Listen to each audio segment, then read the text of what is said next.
It's What's up, from folks? the oh shit. We're live. We'll talk about it. Let's talk We're about it all after live. the We're gonna intro. talk about it after the intro. What's up, folks? Nick Battle, aka Nino's Corner, man. Look, we are here with the SEC Connect. We got myself, we got Jay from Unfair Sports, Chris with a K from the Hornstein Podcast, and my brother Ty from Around the Table Sports. And as Ty was just talking about, we're talking about the SEC and this 8 versus 9 game conference schedule. Ty, go ahead, man. Yeah, so the 9 game is like you were asking what you said something like Nick Saban doesn't want it anymore, and so he's been a constant proponent of the 9 game, and he actually wants to go full SEC. That's even something he said the other day. Whenever the meeting was, he was saying that he wants a full SEC. The thing he was saying is they already have Auburn, they have Tennessee, and if we're doing it based on rivalries, I guess in the historical sense, Mississippi State is the rival on that side, a greater rivalry than is LSU. And the whole point of the 3 game was rivals. Now, personally, I'd rather have LSU. Yeah. Just being me. Yeah. But that was the whole argument here. And it was that, like, if we're doing this for rivalries, you do the Mississippi State. But at the end of the day, he's been a proponent of the 9 game, and I certainly don't think that that's going to falter. If I'm not mistaken, there were 2 teams that voted not in favor of it, and one of them was voted anonymously. So we Right. don't know one of the teams, and it's not Alabama because they were accounted for. Yeah, so they were it's not accounted for. just Saban. It's Gotcha. just another one of these situations where Saban says something and everybody acts like he's the only one. I mean, It's ever- he's I mean, technically the is leader of the group No of doubt. all the old people there. So it's right. I get it. And you're right. He has been an advocate for it. And I always find it funny, though, his thought on the rivalry of wanting to go more historic than kind of recent, in which, honestly, the only reason why the LSU rivalry exists is because he used to coach there. That's really it. And it's more so because people in Louisiana actually like him, like a lot. They love him. Like, My they grandmother love him to loved death. Saban. I mean, They she love him to loved death. him. Even at Alabama, they still love him to death. They would take him back in open arms and a heartbeat. But outside of that, they love him. So yeah, he's right on that part. They're not really a rivalry. It's only existent because he won a title at LSU. So Yeah. It's now, weird, but yeah. that being said, as an Alabama fan, as far as like recency, I don't think there's any question that if we're saying like, modifying our view of rival so that it's not historic, LSU is a greater rival to Alabama Yeah. right now than is Mississippi State. So I would love to Exactly. get, but I do understand, even though personally I like the current one with its Auburn, Tennessee, LSU, I do understand because he has been consistent in saying, hey, if we do the 3 permanent, let's do the 3 rivals so that way we maintain these historic rivalries while we do the switching, because that's been his main calling card, is getting these historic rivalries. But is Mississippi State really it? I don't know. I don't even think people Historically make speaking, it these is, but I big agree with you. rivalry. It's Yeah. like, I would have thought it would have been more Ole Miss, but I kind of get. I guess I get the Mississippi State and it starts to Yeah. feel closer. don't get So I me wrong, guess- Nino. I agree with you. I agree 100% with what you're saying. I'm just playing the other side, Yeah. kind of give it. but I just never knew agree. Mississippi State was a rival of. Honestly, most Alabama. people didn't. It's one of those, right, where it's a Yeah. rivalry and tradition alone. It hasn't been, and that's why I don't I'm not moved by Mississippi State. I'm moved by LSU. I like that game. Exactly. I want to keep that one personally. Exactly. LSU, Ole Miss would be a good one for them. I'd be Definitely fine with Auburn, of Miss. course. I would love to see a Tennessee versus Alabama across the board every year. Well, that's the thing, because Yeah. the other thing he was saying is like the 3 they're getting is LSU, Tennessee, Auburn. That's going to be Ooh. Alabama's constant 3. And the other thing he was saying is like you have the historic, you could have the 3 historic rivalries of Yeah. Mississippi State. But once again, this gets us back into your point. Like it's only a rival in the historic in the sense. in the historic sense, and not in the everybody thinks it is sense. Right? LSU's better content, right? And It's I want the much best better. content. Yeah. I like LSU. Much better. Yeah, Chris, what's going on, man? We haven't seen you in about 2-3 weeks. You good? Yeah, it took a little high. He's dying. I was, my lungs are crazy. Been smoking a Texas pack, but Anyways, like I was saying, though, I wanna was kind good. of stay on topic, but also take a little bit of a detour. I have a quote That was here, good. That was okay, good. from a head ball coach. I'm a history teacher by trade, and every time I come to one of these meetings, I'm blown away that the 13 colonies actually formed a union, but we can't agree on an 8 or 9 game schedule. Exactly. Eli That was such a Drinkwitz, good coach quote. for head ball coach for Missouri Tigers. Okay, That was a good quote. real quick, I just want to say Ethan Hanna, shout out to Ethan Hanna on Instagram. He said, and I'm actually blown away. He still has a job after 3 seasons below 500, but that's for another day. What I do want to say here is that I think it's really interesting that we're talking about all these rivalries and everything dating back to when OU and Texas broke the freaking internet for like a day and a half whenever they announced they were going to the SEC. We're talking about the bubble. We're talking about basically bracketing, maybe divisions now. I don't know. Like it's still kind of baffles me that we can't get this right, and we're still talking about a lot of this stuff. Not taking away anything that from what Nick Saban's saying or whatnot. A lot of stuff has merit. Some of it kind of sounds like, okay, well, what are you really getting at? But we need to be able to kind of have an idea of what's going to happen. And I don't think you need to wait until next summer to kind of unveil some magical plan for when OU and Texas come to the SEC. I think you need to kind of jump ahead of that so people kind of have an expectation. Will they do that? I don't know. You know the media and the narrative that they drive, but I'm just telling you now. I feel like it's just interesting that we're still talking about all of this, Yeah, 8 versus knowing 9 game. what's eventually happening and what was inevitable from the get go. Exactly. Exactly. Look, folks, we got a jam-packed show for you today. We're going to talk schedules. Just like the last time we talked, we had a good time. I think we talked for almost 2 hours about schedules. Ty had to get off, did. and me and Jay went off like another hour talking about schedules, man. But today we're going to do South Carolina, Kentucky, and Florida. And I think we're going to start with South Carolina today. Over under for them is 6.5 wins, which I think is very low. It's just my opinion, but we'll just step through that. I will put money that they're going to get above that. But let me share the screen here, folks, and let's get to the actual schedule here. 6.5. 6.5. Let me blow that Ooh, schedule man. up right quick. 6.5, man. That's 2022. It sure is. You're right, Ty.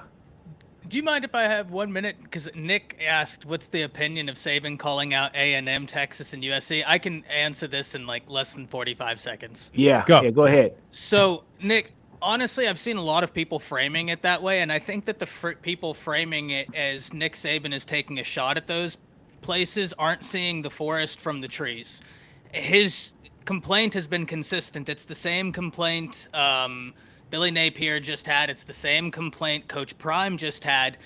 It's that all of this talk about parity in college football, he's not mad at Texas A&M or USC. He's speaking to the NCAA, and he's speaking to the boosters of Alabama, Yeah. trying to be like, hey, Yeah. this is who's coming. They're spending money we need to spend. And he's also talking to the NCAA. You want parity in college football. You've just created the wild, wild west with no limits.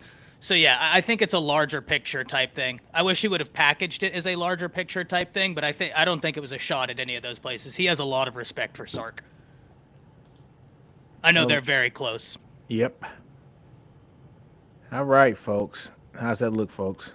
Looking good? There we go. All right. 2023 schedule for the University of South Carolina. Let me, if I may, Nick, I'll go ahead. Go ahead, and man. Go start ahead. this if I can. You go ahead. I think the North Carolina game really tells us what kind of tone this team is trying to set.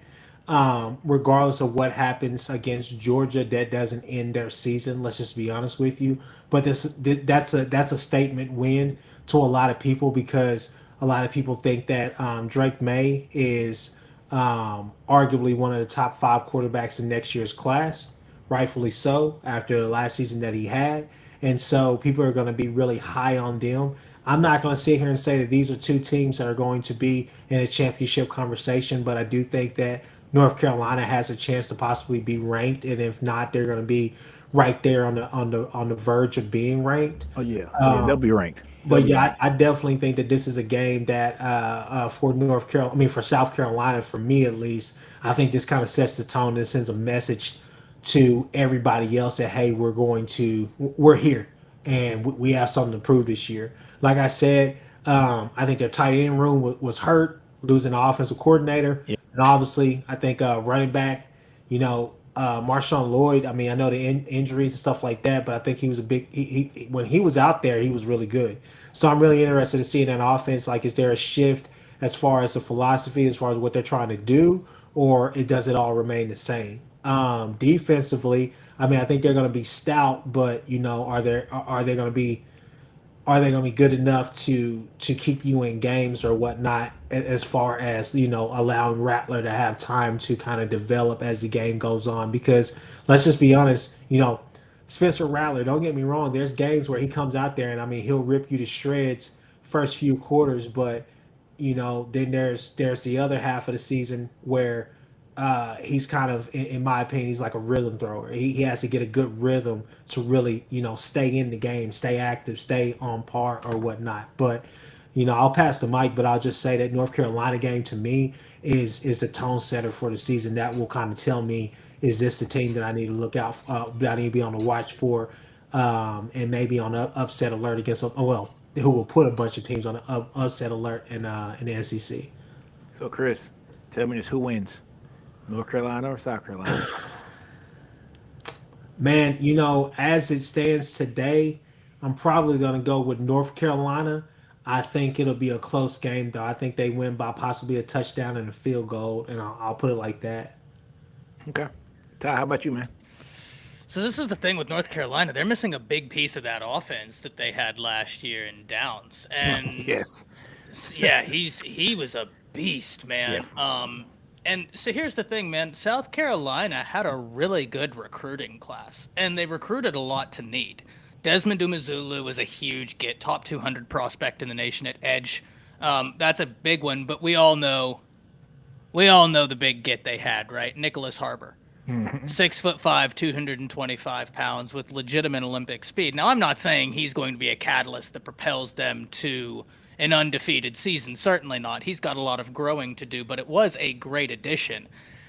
This North Carolina game is so interesting to me because, Chris, I love how you frame this. There's no better way to set the tone. It's almost a quasi-rivalry game right off the rip, Yep. and it's huge for both programs.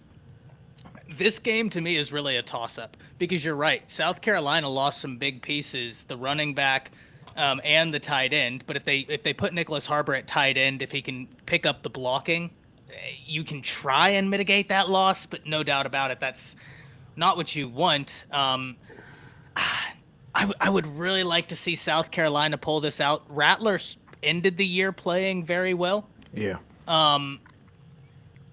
But man, Drake May, this is tough for me. I don't know that I find this one as cut and dry as you do, Chris. Though I don't disagree with anything you said. Oh man, I don't know how. I would be interested in seeing how South Carolina finished up the year defensively, like specifically speaking. But I do agree. I think North Carolina probably takes this by about a field goal. But I do think this is going to be a great game. I think you and Jay, before you go, I would just say you got to push him out of the pocket. You got to get him to do some things that he doesn't necessarily want to do. And I'm talking about Drake May. I think Drake May is a guy who, Ty, I say it all the time, willing runners. Not a guy that I'm sitting out here saying that's Lamar Jackson by any means, but he could be a willing runner at times when he needs to. And I'm not going to say even if you push him out of the pocket, he can't hit a guy on the run. But at the same time, I feel like you gotta put him in positions that make him uncomfortable. You can't come out there trying to run a zone against Drake May. In my opinion, I think he'll eat you alive. So it's gonna be interesting to see what game plan they have, and that being being the ABC, the primetime game, that should be a really really interesting atmosphere and game. Jay, how about you? Yeah, I love the first game being a neutral site game for them, being there in Charlotte, playing there at the Panthers Stadium, and so it's gonna be like Ty said, a quasi rivalry game, and so it's gonna be a fun one. I think that South Carolina looking at the over under set at 6.5. I calculate all of this, man, and I'm seeing at least 8 wins that they could truly pull off this year. The good thing for them is that they have Spencer Rattler. They actually have established quarterback play, has experience at the collegiate level. Now, the North Carolina game is going to be a tough one because I'm very high on Drake May. I am too. Think the dude's exceptional, and Mac Brown has a tendency of showing up and showing out at moments. Nick, you know this. He's actually recruiting right now. Now, I wish we'll he see how did. long it Never mind. lasts. Never mind. We'll see how long that lasts. But my point here is that he's still building something special there at North Carolina, and because he's still interested in it, I do believe that they're going to be a challenge for them. So moving along into the schedule overall, man, this is definitely 6.5 is way too low for South Carolina. They have an opportunity here. I can see about 8 wins. Now, can they go for 10 wins? I don't know, but I can see 8. All right. So, look, I'll finish up with this game right here. You know, with North Carolina, Texas fans are going to hate me by saying this, but I think we all know that, you know, Spencer Rattler has first-round talent. His arm talent is first-round arm talent. I think we all understand that. Drake May is probably going to be a first-round draft pick as well. Mm-hmm. This is going to be one of those games that at the end of the season, if these teams ball out, this could have been the floor for both of these quarterbacks to kind of showcase their skills on week 1 to see who might be one of the first quarterbacks picked in the draft if Spencer balls out like he's supposed to this year. A lot of people kind of want to write off Spencer because he didn't have the best season the previous year prior to going to South Carolina because he was the Heisman hopeful, the Heisman favorite, didn't get it done, got the job taken away from one of the most transcendent quarterbacks we've seen probably in the last 25 years, you know, and that's nothing to sneeze at. He just got outplayed by a better player. But Spencer, I think, is going to have a hell of a season this year. I do think they lost a little too much. I think North Carolina edges them out. But I think this is going to be a knockdown, drag-down fight between these two quarterbacks. I got North Carolina I'm with you, Chris, I think by probably a field goal. But it can easily go either way. Since it is a neutral game, it can easily go either way. It's not going to be a real sway from the crowd. And if Spencer starts off the season this year like he finished last year, South Carolina can do some great things this year. They might upset some people this year. Let me say this before it's even said. Spencer Rattler, in my opinion, is a great low. I'm about to say great value. I'm not talking about Walmart. I'm talking about this. He's a value pick. I think that a team that gets him could hide him out possibly for a year or two and let him develop. I think he's a guy that you can afford to. You probably will see drop to like some later rounds or whatnot. But I think he's a guy that has all the potential in the world.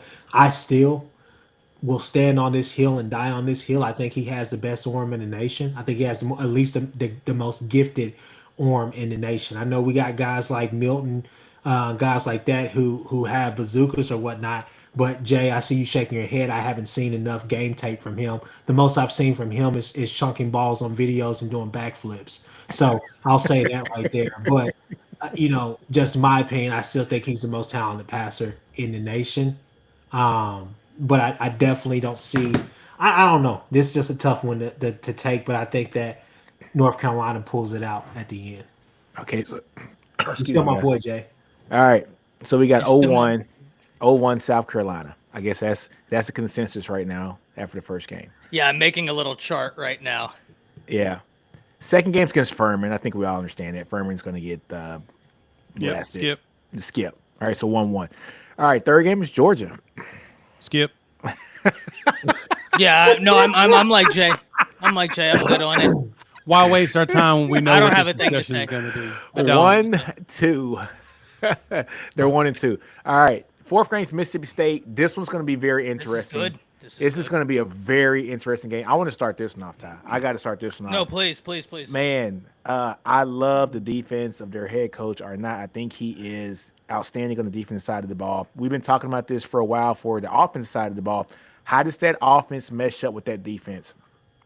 Kevin Barbie is a hell of an offensive coordinator, coming from Appalachian State, also Central Michigan as well. Runs a very balanced air raid system, if that makes sense, folks. He runs the ball very well. I'm talking about 1,200 to 1,300 yard rushers, coupled with guys that are going to get 12 to 1,300 yards in actual receiving yards as well. Very balanced offense. I don't think Mississippi State has the horses right now. They don't have the horses right now, folks, to implement the offense that Barbie wants right now. I think that offense is probably 2 years away.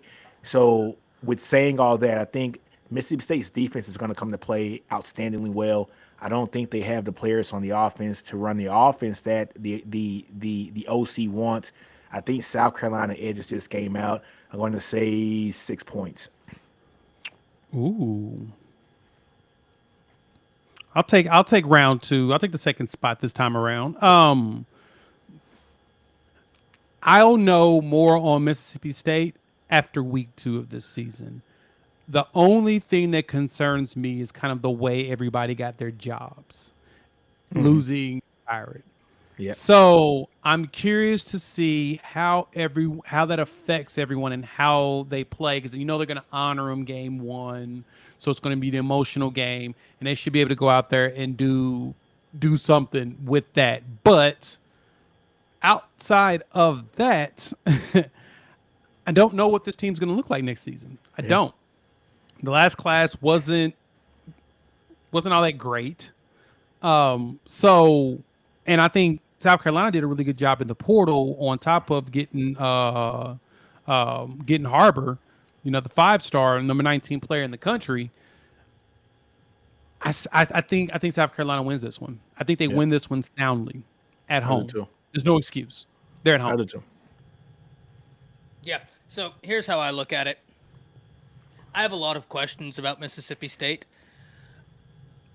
Will Rogers is there. He has put up monstrous numbers, but what happens with the offense? Right? Like, it's the uncomfortable conversation nobody wants to have because of the passing of a legend in college football. What does that offense look like? Because Mike Leach was incredible on the offensive side of the ball. You knew any given Saturday he could have his offense absolutely unleash on you.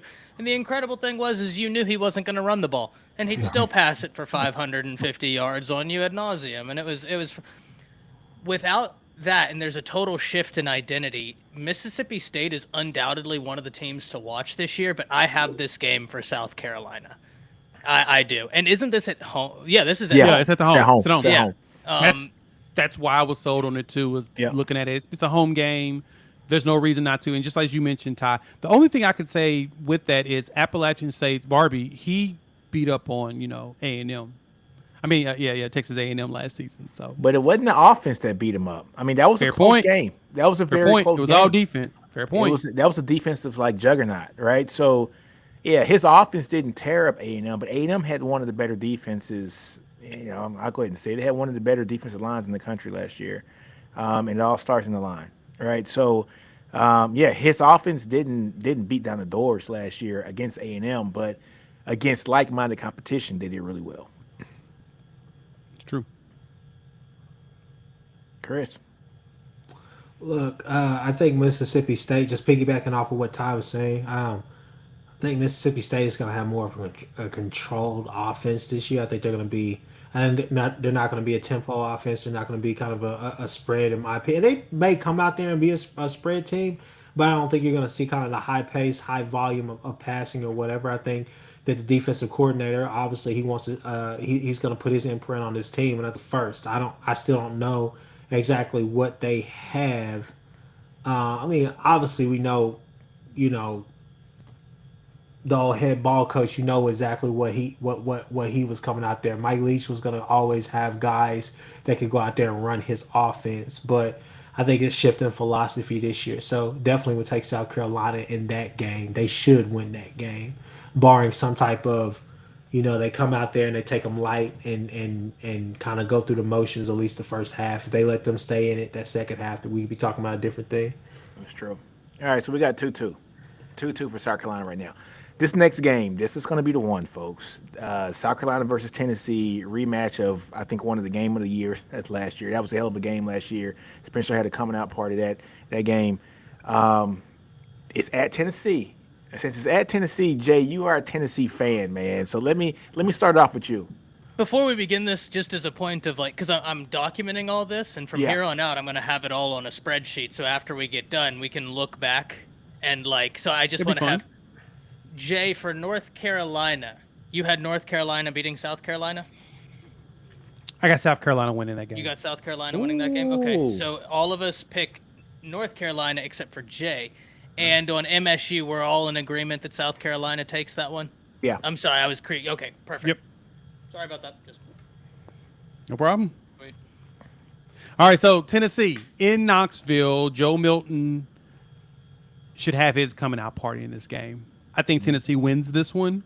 I just think that Tennessee having the fourth best recruiting class in the SEC this past class, you've got Joe and you've got Nico right there in the reins. I think Heupel is figuring things out well. I don't see South Carolina walking in there and winning there in Knoxville, especially the way that they thrashed Tennessee and took out Hendon Hooker, which eliminated his Heisman Trophy run. I think this is a revenge game that Tennessee will have circled on the billboard. I think they pull this one out. I think it's close, though. I think it's probably a touchdown game. I'll go next. So yeah, Go ahead. this is a really fun one, man.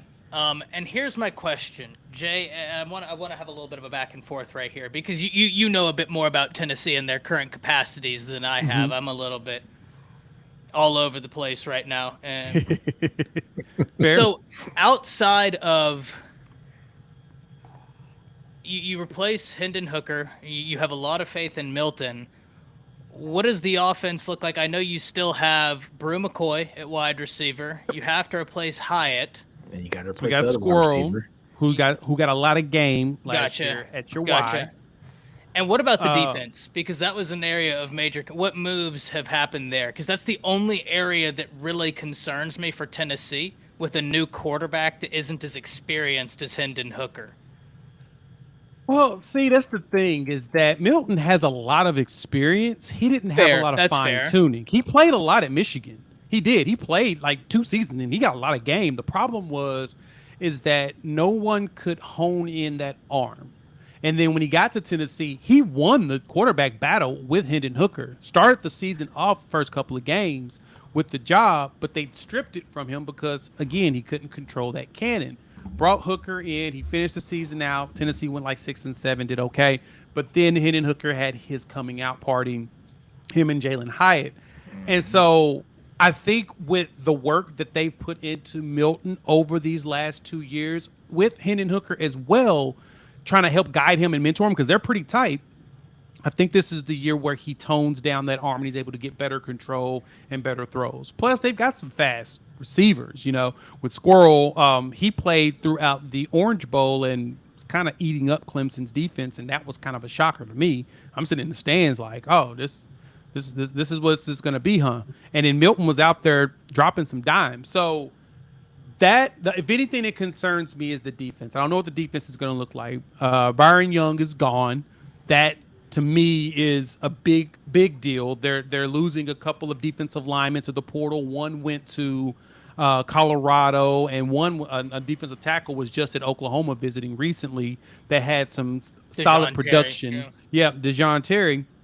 So I don't know what overall the defense looks like. I'm still digging into how this roster is going to be constructed, but I don't think that that's going to be their problem. I think in this game, I think overall it will be because that defense needs to tighten up if they're going to be able to succeed against Georgia's of the world and the rematch against Alabama and Tuscaloosa, which I will be at that game this year. It's in this game. I see Milton just outdueling Spencer Rattler this time around, and Tennessee wins it because of that. And this is my last question.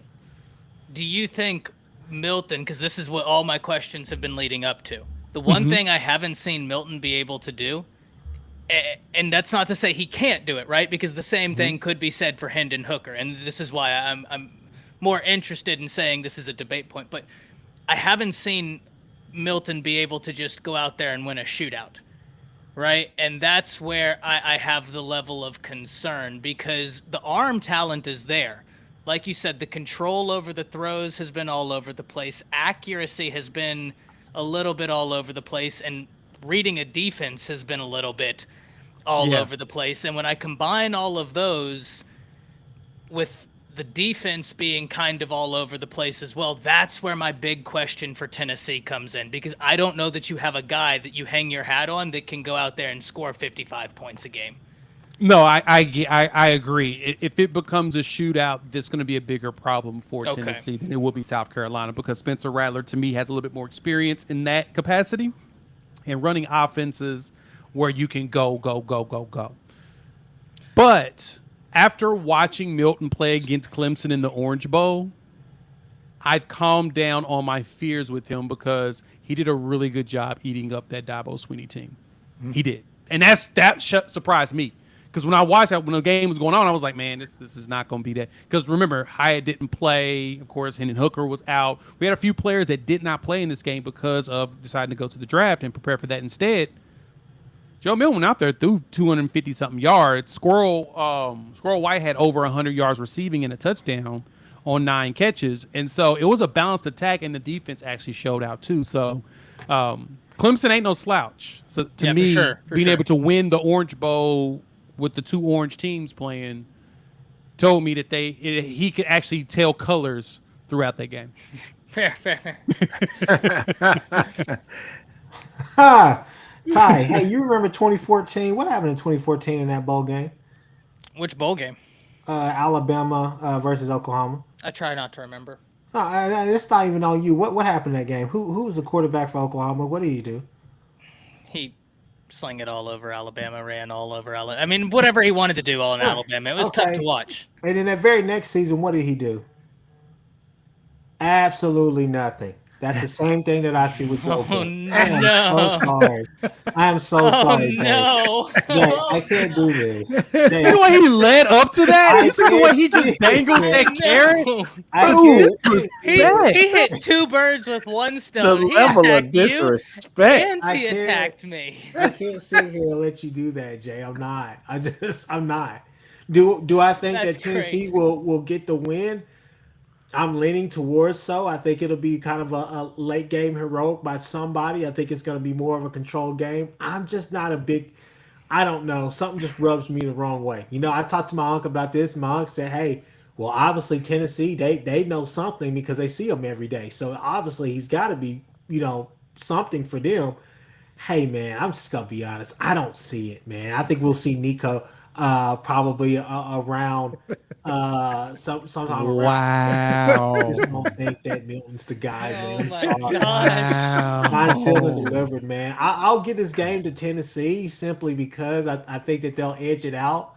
And I don't think that South Carolina will have the luxury of playing at home. And then obviously, I don't know, Jay, you can confirm it or not if you can. But, you know, obviously there was some locker room issues. No, I wouldn't say locker room issues, but there were some issues around that game, or at least some certain rumors that were floating around for the reason why they had such a piss poor effort defensively, at least in that game. So I don't see this happening, you know, at a good old Rocky Top in Knoxville. But yeah, that's just my thought.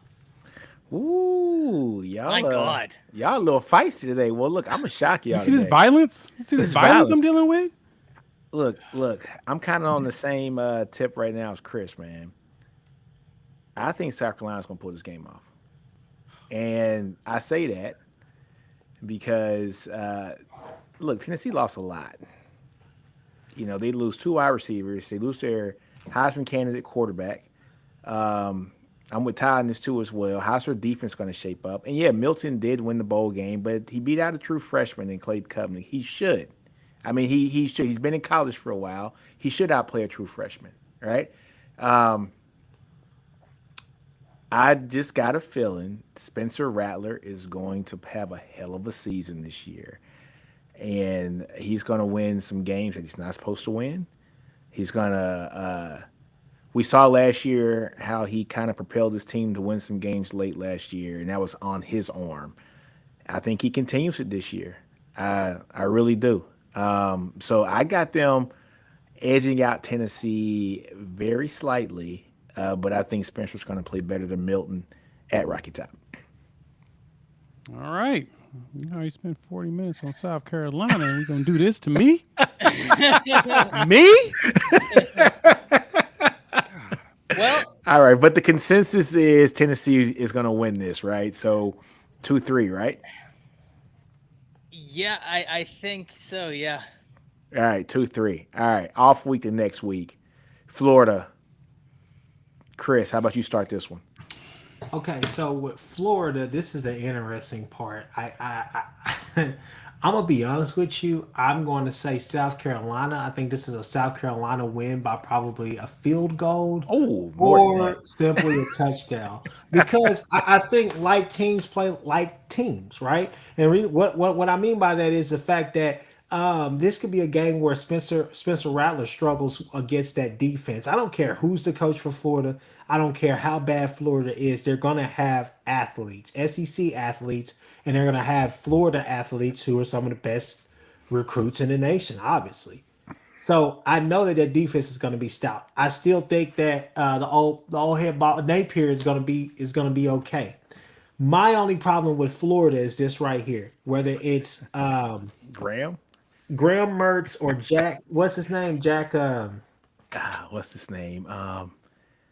I don't know, but they got Graham You know Smith who to I'm start, talking. Yeah, right? Jack Yeah. Miller. Jack Miller. Miller. Jack Miller. Miller. Yeah. I was going to say None Milton Miller. of, excuse me.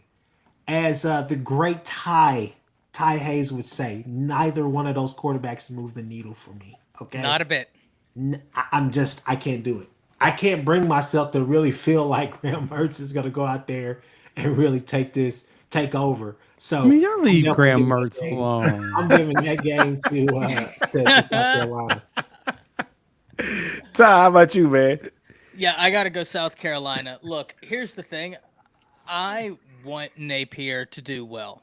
I think that goes without saying. Any of the people that come from the Saban tree, right? Like I just kind of root for them. And that being like Florida, I can feel for any team that was doing very well in very recent memory, and through the cycle of one or two coaches got to a point where you had Dan Mullen saying in front of the press, "I'll worry about recruiting when the season ends," and like you can't do that, right? So like that's a huge fall. What was he smoking? While Napier, I think, is going about this in a manner long term that's going to be good because I think he's seen enough good cultures. He was able to do good work at Louisiana. They're almost doing their rebuild in the reverse order, where he got there last year, played with what he had, and then coming into year two, you've seen an exodus into the transfer portal and some things shifting around. Because of that, I just think that this year is going to be real up and down for Florida, right? I think they're going to have games where they shock people, and it's going to be like, oh, where has this Florida been? Whether that's for drives, for quarters, or even for an entire game. But I also think against a team like South Carolina that has an established quarterback, that Shane Beamer is going into year three, that the offense did show some signs of life. I have South Carolina winning this game, and the cherry on top, it's at South Carolina. Yep. Jay, how about you? I'm gonna keep it simple, man. Florida's in shambles. South Carolina's got more stability right now. Shane Beamer's doing what he's supposed to do. I'm gonna go with South Carolina. I think South Carolina blows them out. I think this is like a 3-touchdown game. I do too. I think they kill Florida. Florida is they don't know who their quarterback is. Look, they had the fourth pick of the draft this year, and they only won 6 games this year. That ought to tell you something. They had one of the most athletic freaks in the country. No, not one of. They had the most athletic freak in the country, and they still only won 6 games this year. I mean, that's a video game guy that they had playing at quarterback, and they couldn't Didn't take advantage of get it. anything out of him. And now you're telling me that Graham Mertz, whatever his name, he's going to be the guy that's going to come in here and do great things. I think last week we said that Florida wins 4 games, maybe 5 this year. I'm sticking with that. I think South Carolina blows them out of the water. I think it's at least 17 points. At least 17 points. I like Florida's running backs, but like you said, Nino, I just don't know what they have at quarterback. The offensive line is a big question. They've got Micah Mazuka from Baylor. Yeah, they really did like get that him. addition. Yeah, they got a bunch of good guards, but yes. who's going to pay tackle for them this year? That's the Keontae question. Goodwin has the upside, but Yeah. actually, it's interesting. One of the guys that's on the stream, he's always in the comments. RJ, Jay, you know RJ. Yep. He trains with Keontae Goodwin. He said that was the first guy like I started working with in high school. He was a 5-star coming out of high school. And he was even saying the other day when we had Cody from F is for Fanatics, great Florida content creator, does a lot of work with High Top Sports. He was saying how, the one complaint, and even RJ said it, the one question with Keontae Goodwin is he going to be in good enough shape? He's a real big kid, and if he loses a bit of weight, gets in a little bit, he's going to be good, but that's a question right now. Yeah. And while that might seem small, when you don't know what the rest of your line looks like, those small questions start adding up quickly. Yep, I'm with you. So I think we got this. This is a consensus. South Carolina beats Florida. Next game in the schedule. Hold on. So what is it? 3-3 tie? So right now we have, actually, it depends who you ask. Let me go back to this. We have. This is crazy. Yeah, we have. Actually, it's 3-3 all the way across. All right, so 3-3 all the way across. Well, no, all right. you have it. You have 4 wins for South Carolina, 2 losses. Yeah. Okay. The rest of we'll us just have go with 3-3. the consensus. We'll just go with the consensus here. So, consensus 3-3, right? I'm sorry, I'm all over. It's split 3-3 for 2 of us and 4-2 for the other 2. That's right, because Jay picked South Carolina over North Carolina, right? Yes. Jay picked North Carolina to beat South Carolina, and then you picked Tennessee to to lose. Yeah. Yep. Gotcha. All right. Next one, folks. Missouri Tigers. I think South Carolina takes this one. Nick, go ahead. I was gonna say you might as well couple these next 2 games. They got to drop one of these games, and I think that they drop at Missouri but win at Texas A&M. I think that Really? it's two away games, both on the road. I think they take one of those, but I don't think it's at Missouri. I think it's at Kyle Field. Ooh, I think they beat Missouri, and I think Kyle Field is the flip. Now, it's a toss-up. I don't know. Missouri returns a lot of talent. They do. Maybe I'm just really high on Spencer this year. Maybe I don't know. I think he does have the best arm in the SEC this year. I won't know about I won't say about the country. I know Chris says the country, but I think in the SEC, I can't name a quarterback with better arm talent in the SEC. And I think at the end of those games, your quarterback's gonna have to make a play. And I think he's one of the only guys in that conference that I know for a fact is going to be able to make a play when it counts if his mental is right. If he has it between the ears right. I think it clicked last year. Those last 6 games, those last 4 games, I think it clicked. And I think that's, some of the best ball that we've seen him play, at a harder conference too as well. So I'm going to go South Carolina for Missouri. The A&M game is going to be a toss-up for me, but Ty, go ahead with you, man. So you gave the W to South Carolina against Missouri. Yeah. Chris, did you say you're giving the W to Missouri? Yes. I agree. Ooh. I just think this could be a little bit of a trap game for South Carolina. The Missouri one? Yep. Coming off of Florida, you have Missouri before Texas A&M at Kyle Field. Yeah. Right? Back rotors. Yeah, back-to-back rotors, and I think it's easier to look at Texas A&M and say, like, oh, I'm looking ahead to them. Granted, I think this would be a very close one, but I'm very much a toss-up here, but for the time being, I'm gonna side with Chris. I'm going to give Missouri the win here. Jay, how about you? Oh man, I guess I need to be the moment of truth here, huh? This is a trap game. I think Missouri wins this one. Ooh, I'm the only one At that thinks that they home, win it. I think it's a trap. I think it's a trap too. I agree. You're traveling to Texas A&M right afterwards, and of course Missouri's probably not gonna be that good this year, even though they actually have the same 6.5 win total that Vegas believes they're gonna be good. So Vegas may be trying to trap everybody to take that under on Missouri, and Missouri may actually have a winning record, a really good record. and compete this year. So that being the case, I'm thinking Missouri pulls out the upset on this one. Ooh, okay. Okay. All right. So with the consensus, we got 3-4. All right. That's consensus right now. 3-4. They lose to Missouri. All right. All right. Next game's Texas A&M. And I think I'll start this one off. This game is going to all depend on, and I think we said this numerous times, how is Bobby Petrino and Jimbo Fisher going to mesh together? How is that offense going to mesh, right? You know, I think Josh Pate said it best, right? What he's talking about, the milk that's expired, right? And the milk's been, yeah, that's the offense, right? Does Jimbo The milk's gone bad. exactly? Does he let off the reins and officially hand everything over to Bobby Petrino? If that happens, A&M has a shot to do some good things this year. But then, you know, I was thinking about this the other day when it comes to A&M and when it comes to Bobby Petrino. Is his offense stale now? You know, like, you know, is it? You know, we haven't seen him coach at a really, really high level in how long, guys? It's been a bit. Well, and also RJ wasn't the biggest fan. Yeah, you know, I mean, so let's be honest. When's the last time like we seen him coach at a high level?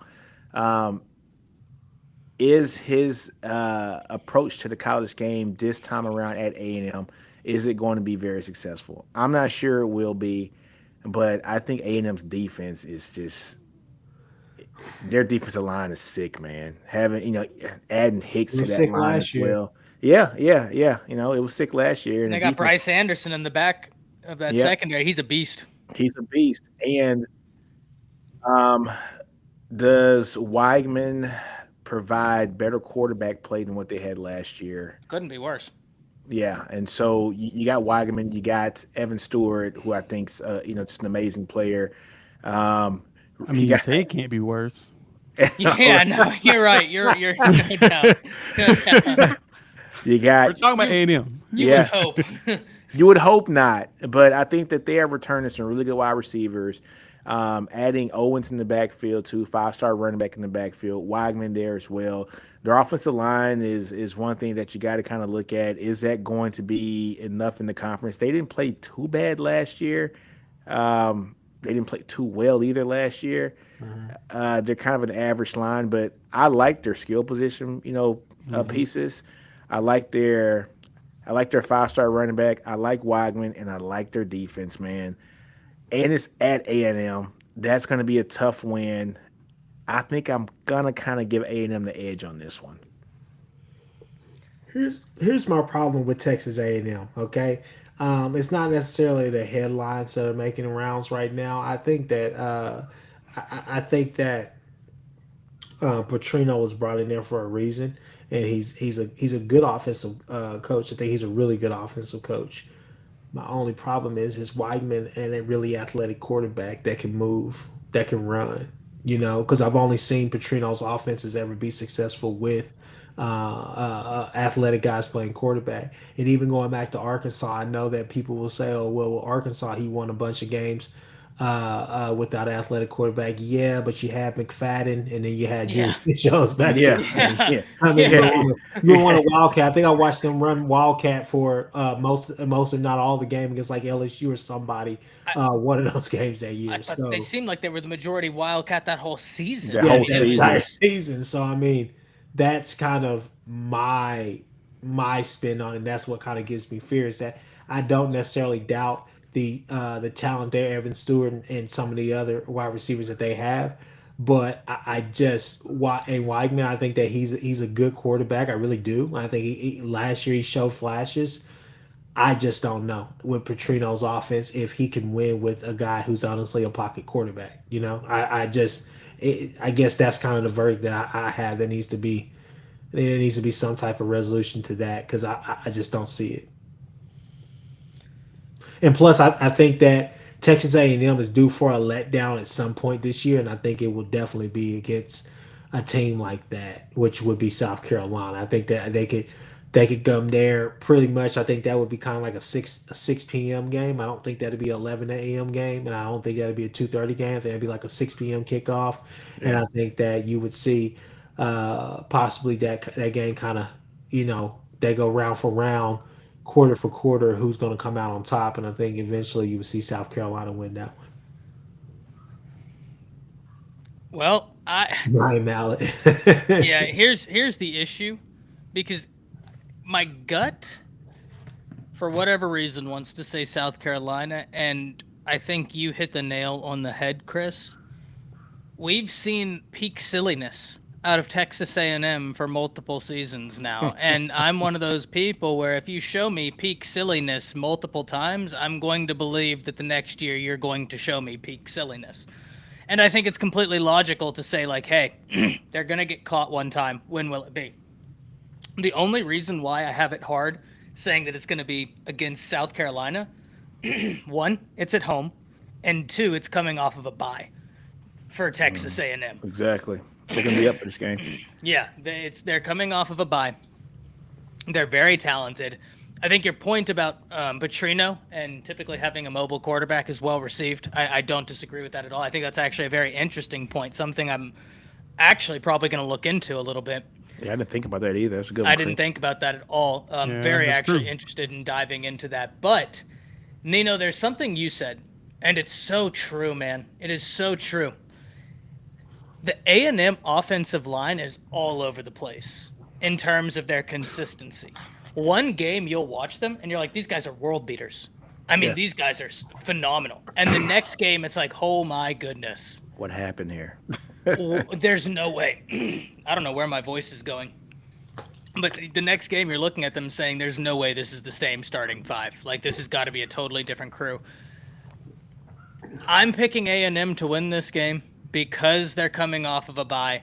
And because when I look at the A&M defense, I think it's going to be very good up front. I don't think there's any question there. And offensively, if Weigman gets it together, you have Evan Stewart, who I think is going to be sensational. You have Moose Muhammad, who was amazing last year, and they're just going to keep growing together.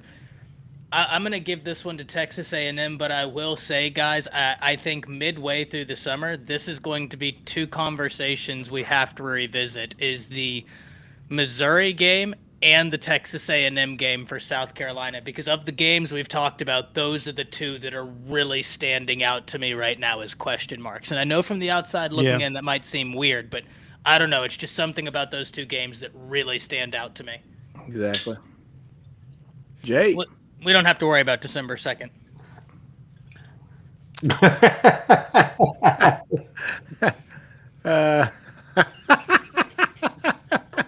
I just caught on that. Jay, what about you, man? Sorry. Well played, sir. Well played. Man, all y'all made great points. I think the only thing for me in this game is how bad does Jimbo Fisher want to get fired so he doesn't have to work while getting paid? And it kind of feels like this is one of those games where he's going to try to blame somebody else for them losing because they shouldn't lose. I think South Carolina pulls this one out. And it's probably more of a bias thing, is just me just hating A&M. I don't know. But I kind of think South Carolina goes down there and puts a whooping on them, especially after they get upset by Missouri. Okay. All right, so you got them winning. Chris, you had who winning? I got South Carolina, baby. South All right. Carolina. And then me and Ty got A&M winning that one.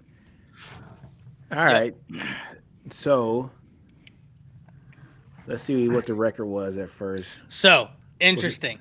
We have, for Chris, he has South Carolina with 4 losses, 4 wins. So he has them 4 and 4. Okay. You have them 3 losses, So 5 5-3. wins. All right. Jay, same, 3 losses, 5 wins. And then I think I'm the harshest. I have 1, 2, 3, 4. I have 5 losses, 3 wins thus far. All right, let's look at the next two. These are 2 wins, I think. Jacksonville State and Vanderbilt. All right. Yes, Unless you I guys agree. okay, so I think those are 2 wins. All right. Anybody have any objections to the Vanderbilt game?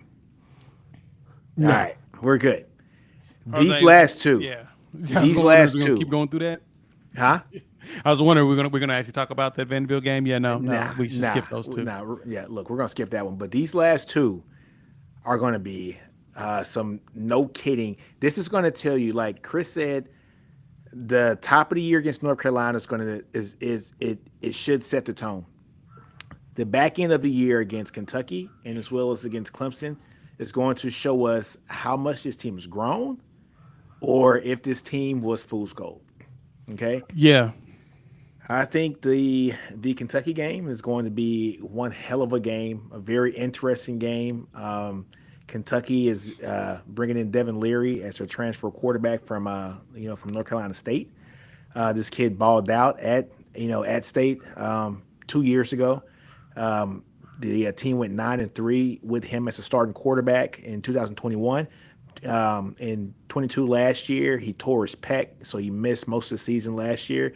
Tore his pec on his right side, so that's something that I think we're going to have to look at here. But that honestly should be healed up by this time next year. But Devin Leary is a beast. So that Kentucky game is going to be. Let me see where it's at. Is it at Kentucky? No. So it's at South Carolina. no, South Carolina's got 3 straight home games. Oh, so that changes my thoughts now. I think South Carolina. I'm sorry, 4 straight home games. 4 straight home games. I like Devin Leary. I think he's going to do great things at Kentucky this year. A lot like they did with Levis this year. Since it's at South Carolina, I think South Carolina edges this out. I'm going to say another field goal game. It's going to be a close game. I think Kentucky's going to play very well this year, but I think South Carolina's going to get him in this game. Nick, come on, man. What's that? Come on. Devin Leary. Ty, I'm sorry that I had to keep using this, but you know what we talked about for promo, okay? Move the needle. He does not move the needle for me at Kentucky. And I'm going to tell you why, okay? Because essentially what he's doing is just trading jerseys. He's just switching jerseys. It's practically the same team, same scenario as last year. They're a team that almost could, but just couldn't get it done. I just don't see them going out there and being this magical team. I thought there were much better positions for him. I thought there were much better schools that he could have went to. Honestly, I thought that Leary wasn't Jay. Now, correct me if I'm wrong. Wasn't there talk between him and about him in Oklahoma State? I think at one point there was, yes. Yeah, at one point there was. I thought that would have been a great place for him, being right there with Gundy, knowing the type of coach that Gundy is. Look, I'm not an Oklahoma State fan, but I think we all would agree Gundy's a really good coach. How he goes about some things, we probably would say is questionable, but at the same time, he's a good coach. I thought there were much better places for him. I'm not mad because obviously he's with a Stoops brother, but at the same time, I think that he went from one scenario to the second scenario that is essentially the same as last time, and I don't see them being able to get this win. I think that South Carolina gets this win. All right, we're in agreement. South Carolina wins. Ty, how about you? South Carolina wins. Yeah. I have a lot of questions for Kentucky. They lost some pieces along the offensive line. I know Keontae Goodwin, you don't lose a former 5-star feel good, and their offensive line coach left before the beginning of last season, is now the offensive line coach at Alabama. Big fan of his game, by the way. Really liked him at Kentucky. I just have South Carolina. I think South Carolina is going to finish decently strong. So I like them in this game. Jay. We already got a consensus. We got a consensus already. I'm going to be simple with it. I'm South Carolina as well. And I say that because they're playing 4 home games in a row in November. Like, the football gods love them. Yeah, you don't ask for much more. There's no reason for them to lose any of these 4 games in November at all. They should win all 4 of them. I'm going South Carolina in this game. All right. So we all got a consensus on that. Ty, so you're the harder. So only 4 wins for him now. You got him. No. You got him at 6 wins so far, right? 6 wins. Yeah, I have him at 6 wins. Okay, and I think I got him with only 3 losses. So this is I got him at 9 and I have him at 8-3 right now, right? You have them at 8-3. Jay has them at 8-3, and Chris has 7-4. Yep, 7-4. And All where right. are we? We're past the that Yeah. we're 6.5. past over under, ain't we? We're Yeah. past 6.5. All Oh, right. baby. Y'all are. Yeah. That time. I have a spoiler. We ain't gonna get there for me either. I'm gonna go ahead and spoil the party. We ain't getting there, boys. All right. Let me Clemson. let me go Clemson. ahead. Let me go ahead and start this by saying South Carolina gets the win, guys. Okay. Go ahead. South Carolina gets the win. I think South Carolina goes in there with sort of similar kind of pretty much the same game plan that they had last year. I think what you're doing is basically just controlling the narrative and doing what you need to do piece by piece. It's a piecemeal game. You're not going to go out there and blow Clemson out. Clemson has a better caliber of athletes than you do, at least right now, in my opinion. But I think one thing that you can do is let's just be real. The T. Higgins and Justin Rosses and stuff like that aren't running out there anymore. And the thing about it is that we still have to kind of see how the season plays out for Caleb Klubnik. Do I think he's going to be electric? Hell yes, I do. But at the same time, I don't know if Clemson's good enough. I mean, I think Clemson's good enough to go in there and win the game. But I think at the end of the day, I think South Carolina, especially being a home game, and that's probably I don't know what time you guys think that game is going to be. Probably 11 o'clock or probably 2:30. But at the end of the day, I just think South Carolina prevails in that game. I think it just means more, and I think it would be. I just feel like they're gonna double up on that and go 2-0 for these past 2 years. Well, Jay, how about you, Jay? same thing. They double up on this one. I like Klubnik. But I think South Carolina at this point hits their stride and goes to that 9th win. I'm going with them. Ooh, Ty. This is interesting, guys, because the one thing that's held Clemson back for the past few years is that offense. I mean, the offensive play calling has been abysmal, and they still Atrocious. have a high caliber defense, and now they have Garrett Riley. Fair. I think that they have such a good caliber of athlete. I think that they're going to be looking at the situation, realizing that they lost this game last year by 1 point. Bell was the leading rusher for South Carolina at 29. Guys, this is what worries me. Is this a recipe that can be repeated, where you have a running back run for less than 30 yards against Clemson and win the game? I don't know. The more I think about it, the more shaky I get on Missouri, right? The more I think I might overreact there. South Carolina might get that one. I don't see them beating Clemson twice in a row whenever they relied on 2 running backs so heavily last year, and Marshawn Lloyd is at USC now. He's not there anymore. I mean, that was a guy that if you look at the best performances through the year, Jaheim Bell never went over 100 yards. He never went over 100 yards. Marshawn Lloyd went 169, 110, 92, 80. Like, he was the dude there. He's not there anymore. I just don't know that trying to play Clemson with next to no consistent running game is a recipe for success. Okay, so Ty, I'm glad you said that. I was waiting for you to bring that up. And also I'll let you speak. So I was quiet, so I'm gonna go ahead and correct you, okay? First off, this is a Lincoln Riley style offense, okay? We all know it doesn't take God's grace and mercy to even win that game. All you need is just somebody who's durable out there. You're not trying to go out there and rush for 100, 600, 200, 300 yards. That would be nice, but essentially all you're trying to do is just move the chains. You're trying to put them in really precarious situations and keep that offense off the field. That's all you're trying to do. Now, I know that defense is going to be stout, but I think with Spencer Rattler, especially being from that Lincoln Riley tree, obviously I think he's going to have a key understanding of what it takes to kind of really beat that. I'm not saying he's going to go out there and play defense, but what I'm saying is I think that they're going to be very controlled, and I think that they're going to be physical with that offense. I think that offense, that's where you exploit it. You're physical with them. You keep them off the field, and then when they are on the field, you're very, very, very physical with them. And they don't have the weapons this year, in my opinion, to run that offense. I'm just going to be honest with you. Who do they Outside of- lose? huh? Who did they lose? Outside of Will Shipley, what are we really talking about, Ty? I don't see any top notch wide receivers. You want to know the reason why I disagree with you? Why you disagree? They have the same receivers they had last year.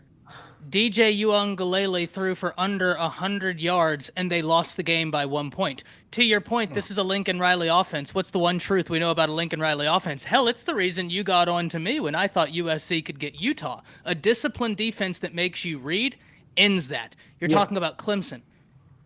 Once again, I think when we look at this, Spencer Rattler threw 2 interceptions in that game with a quarterback that couldn't move the ball on the other side of the football. If you give that Clemson offense any semblance of life, that's not a winning game for South Carolina. Where's this game being played at this year? South Carolina. Exactly. And I think that's going to be. I think that's agree going to with be that. different. I think the crowd is going to be into the game. I think they're going to play a factor into that game. We're already 1 up, and I think that they're going to be loud. That's not going to be a quiet stadium. I think that is going to definitely change some things. Now I will go. I will give you that. Spencer Rattler threw picks last year. We've seen Spencer Rattler throw picks at home, on the road, neutral site. We've seen it all. Everybody on this panel has seen it. I just feel like if you're physical with that offense, and then can they be physical if they don't have a run game? Their tight end is gone. No, I'm saying safety valve gone. Clemson's defense is going to be different. Both tight ends are gone. Yeah, I know. Clemson's defense is different. Now, I mean, that's a different story. But I feel like if you're playing a controlled football game, because that's pretty much what they did this last year. Well, no, they relied on Spencer to win the game. They couldn't move the ball to control the game. Yeah. And the other reason they were able to control the game, Chris, is because DJU couldn't stay on the field. He went 8 of 29 for 99 yards. Factual. That's factual. That's factual. I can't argue with that. That's factual. That dude with 8 for 99 yards. Oh my god. He had a QBR of 26.9. But I'm still saying, the fact that they're playing at South Carolina changes the narrative for me. I do grant you that. I mean, I got South Carolina. I don't think it's going to be big. I think it's going to be pretty much the exact same formula, exact same game as last year. And I think Spencer Rattler gets them over the hump. We disagree, but we agree in the sense of I think it's a different result, but almost the exact same logic. Where I think it's close, but I think Clemson pulls it out. Nick, put that comment by James Thrice up there. That's hilarious. I also rather throw a pick at Real Riley's airport.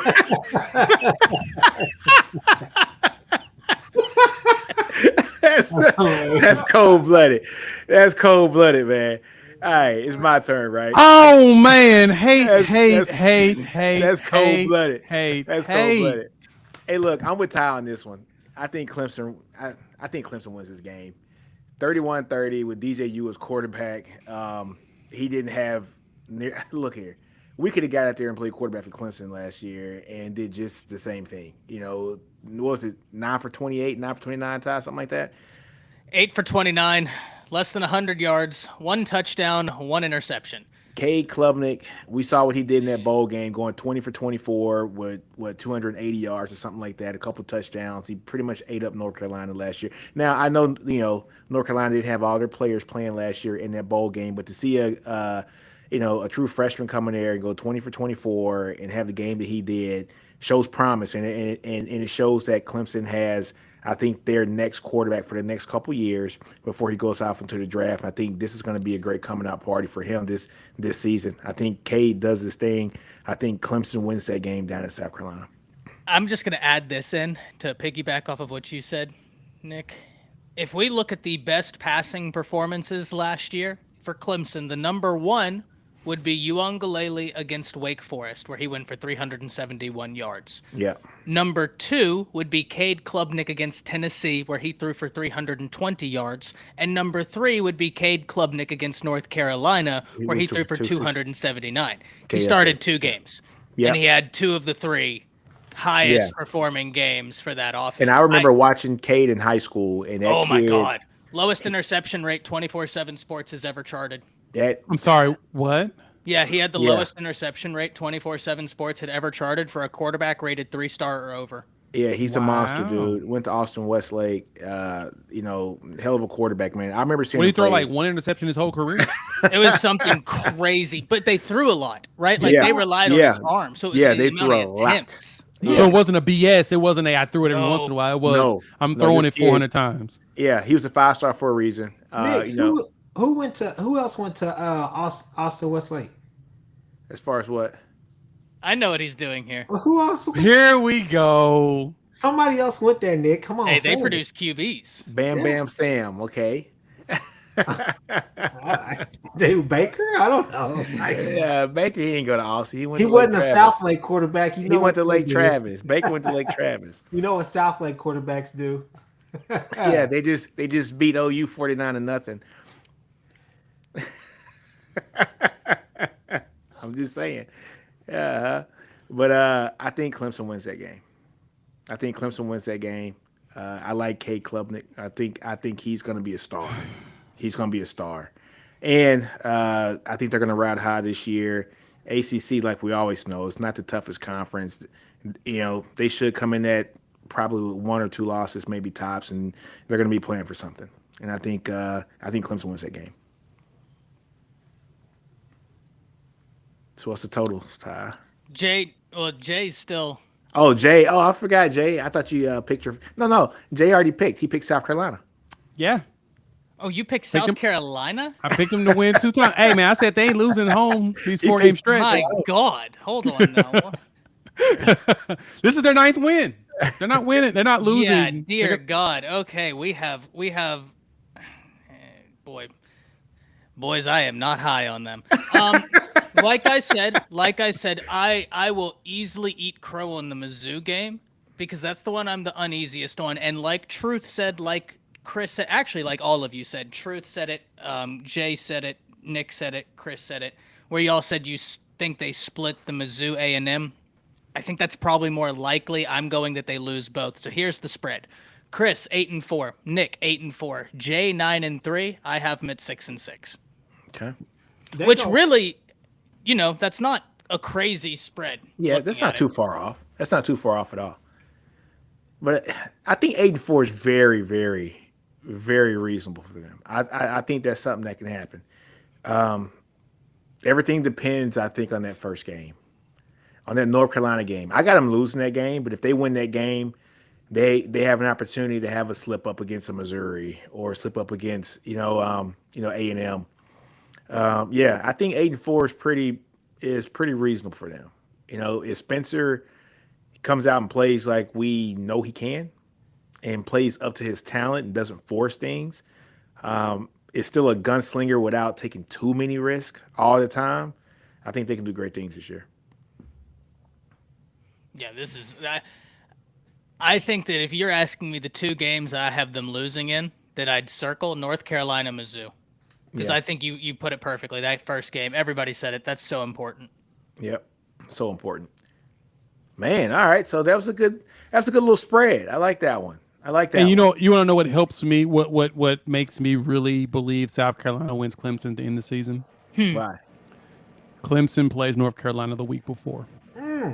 That's a good point. That's a really good point. That's going to be some work. They're going to have to work for that win. And they're at home, That's- luckily, but they're going to have to work for that win. And That's that a might be the good game one. that determine who goes to the ACC championship game. So a lot of stuff's going to be riding on that game. It is. That to me is what, when I saw the schedule before, I was like, yep, that there's a game before South Carolina that Clemson's going to be focused on. Yeah, that makes sense. They may just Because relief. it wouldn't matter if they lost at that point if they beat North Correct. Carolina for the You're ACC. right. That's a really This is a good bragging point, rights man. game, and the Yeah. question is do you care about the bragging rights more than you care about But that it- battle with North But it Carolina? also depends on how Clemson is doing throughout the season. Fair.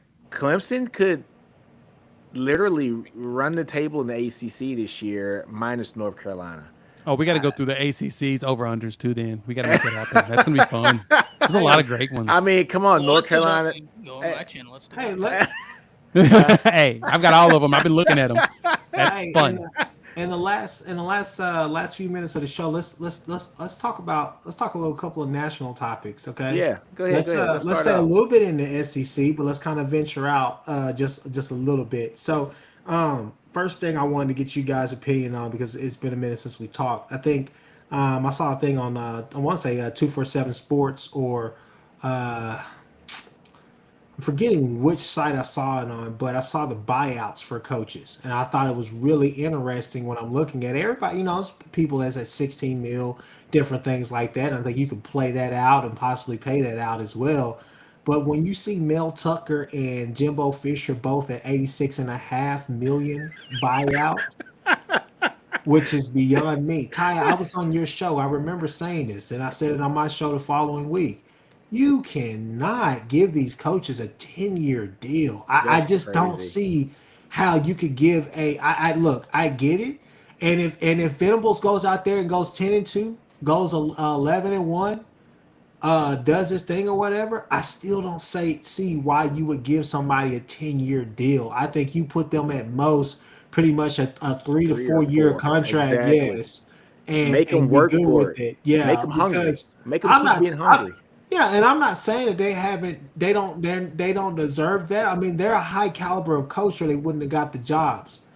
But the fact of the matter is that you put yourself in such a box, and I feel like it's great that you're investing in a coach, but when you're locking yourself in for 10 years with somebody, and then you have a buyout clause like that, you're hurting that team going forward for at least the next 3 or 4 years, because if it's the same each year, then they're going to be behind on the recruiting trail, and they're going to have to get somebody who's going to come in there and fix it and figure out what's going to happen. You get what I'm saying? Exactly. Same thing with Arkansas. Arkansas was on the verge of doing something incredible with Petrino at first, and Petrino gets fired, and then boom, you have all the rest of the stuff. I mean, I know that's kind of a different extreme, but every team on here, Alabama included, Oklahoma included, Tennessee included for sure, Jay. Texas, I mean, that's another story. But a lot of times you're getting locked in with some of these coaches, especially we can look in the past and see you're getting locked in with these coaches, and hell, 3, 4, 5 years, and then we have Nick dropping videos talking about, hey, this is the first coach we've had in such a long time who's actually wanted to build inside out. Yeah, that's his philosophy. You get what I'm saying? Yeah. So it just baffles me that we're sitting here talking about, and I'm not saying anything's wrong with Mel Tucker, but there are rumors around that they're looking at his contract up there in Michigan State. Can Michigan State afford to buy him out? They're not buying him out. They can't afford that. Even with all the money that Texas A&M has, they can't afford to buy Jimbo out. I have a take on that, and I'll go last on this just because it's a little bit of a rant, and I want to make sure everybody. Let me jump in on that one real quick. Jay. So Joel Klatt tweeted this out December 12th of 2017. And he said this, I quote, Power 5 programs are paying a combined $69 million in buyouts this year alone. You could give every Power 5 football player around $10,000 with that money. Institutions of higher education are paying $69.010 million to 7 individuals. Absurd. And you're talking about these buyouts with A&M and Michigan State. It's going to do nothing but get worse. Jimmy Sexton knows what he's doing. That man is a legend. He's a legend at the bank. Yeah. They see him at the bank and they're like, oh, Jimmy's walking in, guys. Bring out the rose petals. And then you got somebody in there asking who's going to clean up all these flowers. That's what he does, man. That man is a god. He walks on water in some miraculous way.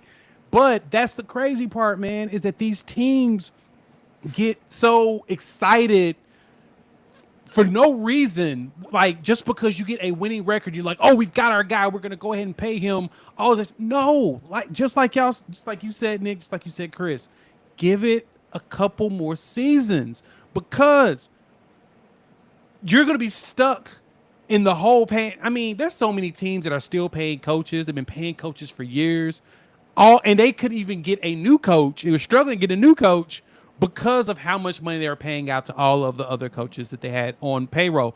You're paying guys not to work. Like, exactly. It's absurd. Now, I get it's a negotiation tactic to get somebody to take the job, but Do better. Stop resetting the market. Is which Ty is going to go into his rant on. Go ahead, Ty. Well, hold on, Ty. Let me Nick, get a Nick, little. go. Let me get a little bit in. Get in there. This happens with teams that aren't Low used to winning. self-esteem. Low self-esteem. Teams have low self-esteem, and teams that are not used to winning. All right, so you have a team like Michigan State who does really well with Mel Tucker in his first year, and he builds his team through the transfer portal, and he does all these great things, and they haven't had a high that high in a while. And so they're like, I got to bottle this up right now, and I got to keep it, and I got to preserve it, right? And with them doing that, they overspend. It's almost like a kid in a toy store, right? And then he goes in for Christmas, and they say, get whatever you want. And they're like, Mel Tucker got us 10 wins this year. Just get him and bottle him up. I don't want him to leave. And so they overreacted to the minimal success, which makes you wonder, who are the athletic directors of these schools that are blessing this? First off, who are the ADs of these schools that are looking at and saying that, look, yeah, he built his team through the transfer portal, so he's going to be able to do this every year. No, those are short-sighted opportunities to have winning seasons. You cannot have a continued successful team doing what Mel Tucker did his first year. The case of Jimbo, Jimbo had a great COVID year, right? The COVID year that Jimbo had was outstanding for A&M. It was an outstanding year. They went to the Orange Bowl. They win it. They do great things. And then they just went bananas after that, which was crazy because prior to that, he has been an average 7-win quarterback since Jameis Winston left. He's been a 7-win coach since Jameis Winston left. And that's who he is. Yeah. That's who Jimbo is, and they overpaid for a 7-win coach. Now, will things get better? Will Jimbo get his head out of his ass and let Bobby Petrino run the offense?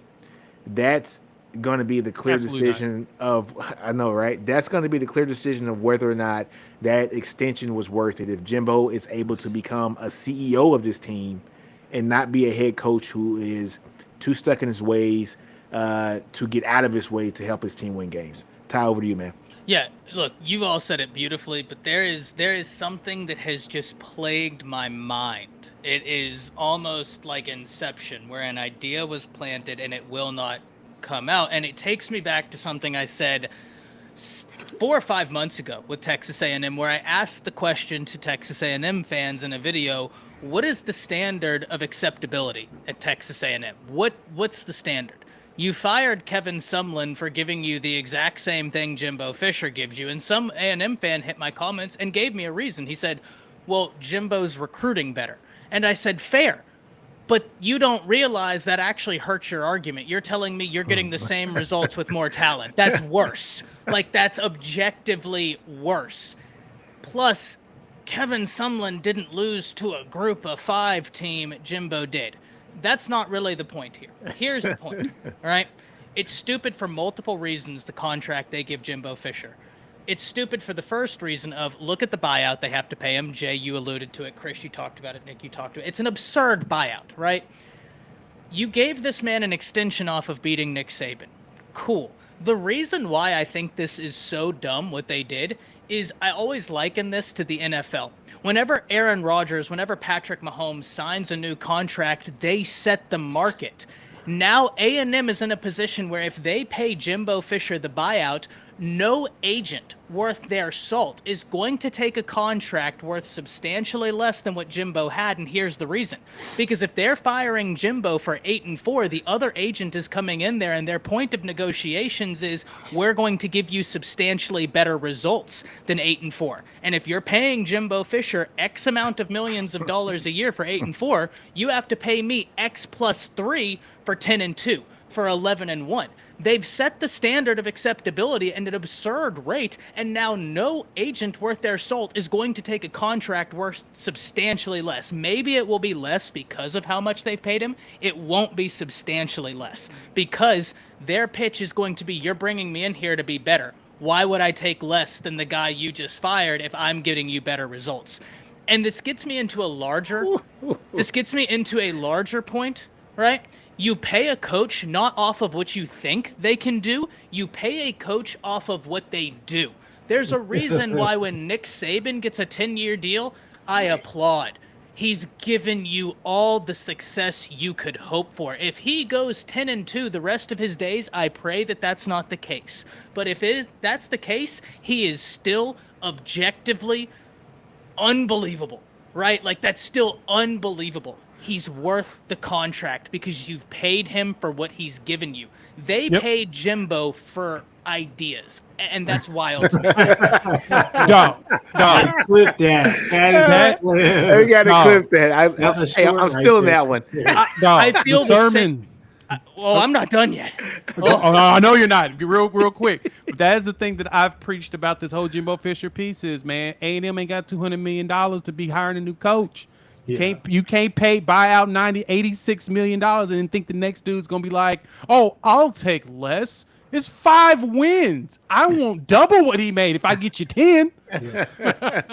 And it gets me to like the ACC, right, with their contract situation right now. I don't understand, and this is what I don't understand taking this long-term deal. I get it. You have long-term quote-unquote security.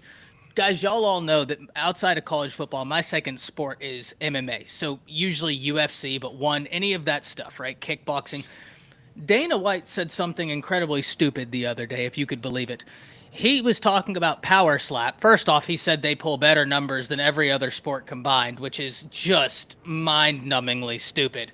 The second thing he said that just rustled my jimmies like no one would believe is he was like, oh, well, Slap is doing great. We just signed a media contract worth more than what we signed with Spike with in 2006 for the UFC. And in my mind, I was like, yeah, I hope that you, being a billion-dollar company, could prop up a subsidiary of your company and get a better TV media rights contract than you got in 2006. The landscape has changed, and that 2006 money is funny money now. Yeah. Point being, I don't know why in the landscape right now you commit to something so long when things so frequently change. You know what's crazy about this too, Ty?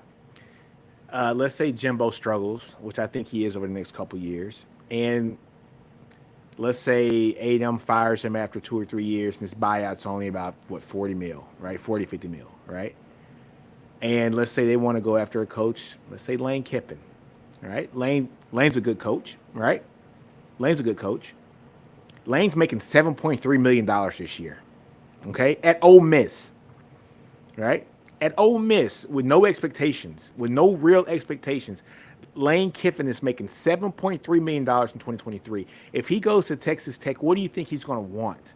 What is any coach with any kind of worth going to want? Lane Kiffin, folks, is making $7.35 million this year at Ole Miss. And let's say he goes and says, I want to go to Texas A&M, I can turn that team around. You're going to have to pay me at least 9.5 to 10 every season. Fully guaranteed. What did Jimbo Fisher make? 9.5 is what his average is? You got to pay me at least 9.6. Yes. And now you have set your market. Ty, you said it just right, Ty. A&M has set their market so high now for a head coach that, look, you're going to have to just come out the pocket for him, man, and hope that the next coach that you get is worth it. The only agents that's going to be willing and interested to negotiate with them will be Jimmy Sexton. And we all know that he walk in there, he's going to be like, hey, man, y'all know the last contract? Yesterday's prices ain't today's prices. Yesterday's prices ain't today's prices. They're going to lock him out the building. If he's representing a coach, they're going to be like, next, we can't. We've went through this one time with Jimmy Sexton before. We will not be made a fool of twice. Exactly. You know what's going to be funny? It's every time they talk to a coach and be like, okay, so yeah, I think this might be a good fit. So who's your agent? Oh, we got Jimmy Sexton. Get out. We won't talk. Get out. And they're literally going to have, it's going to be a conveyor belt of coaches walking in saying, oh, my agent's Jimmy Sexton. My agent's Jimmy Sexton. My agent's there's no way they're going to avoid this man now after they did this to themselves. Man. And look, Lane Kiffin's salary raises to $9 million if he is retained after the 2023 season. So what do you think a guy like that's going to command? A guy of his caliber, right? We're talking Lane Kiffin, a guy of his caliber. What is he going to command if the A&M job opens up? And I actually think Lane Kiffin's silliness, backed by A&M's capabilities, might work, right? Yes, Like, his that's- silliness is just endearing enough to pique interest of people, and now you have that resources. It'd be fun. That's why I What- pulled his name, because I think he'd be an awesome hire there. But what would Please he don't get command the on the? Look, I think it's a great segue into what else I was gonna say. I just wanted to I knew- give I a knew shout it, I knew out it. to the only school in the SEC with a Here bucket. we go. Okay? And I wanted to point out to Ty, this is the only school in the SEC. Let me repeat that for the people out there with the Buckies. Everybody loves Buckies. Everybody loves Buckies. If you don't, Yeah, and Bucky look, hard to if y'all in the chat ain't never had no Buc-ee's is- Beaver Nuggets, Hey, Bucky's is You on go hard in point. the paint, dog. Buc-ee's Yeah, they is on typically point. put them in areas with high depression, so that would make sense. You have to do something to mitigate the sorrow of the people. Oh man, I'm just letting you know. So you give them beaver nuggets so they focus on something other than their pain. He said the Beaver. Wow. oh man. All right, man. But look, folks, man. Look, it's been an hour and a half. We only got through one team. Yeah, we had too much fun. We had too Yeah, much no, fun with this- South this- Carolina. This right here, what we arrived upon the other week when we started, this is so much fun. And I know It it's is. only one team, like we don't get through much, but it is so much fun to go through and talk about this. Exactly. So, all right, folks, man. Let's go ahead and let's end this thing.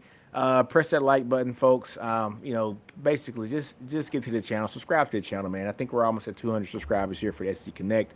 Far less than all of our channels, but look, we're just trying to start this up. This is going to be in great position once Texas and OU do go to the SEC, and also when the football season starts this year. We're going to have a lot of content to talk about. It's going to be awesome. So like, comment, subscribe, folks, and we're out, man. Deuces. Boomer. That Peace. damn Auburn sign.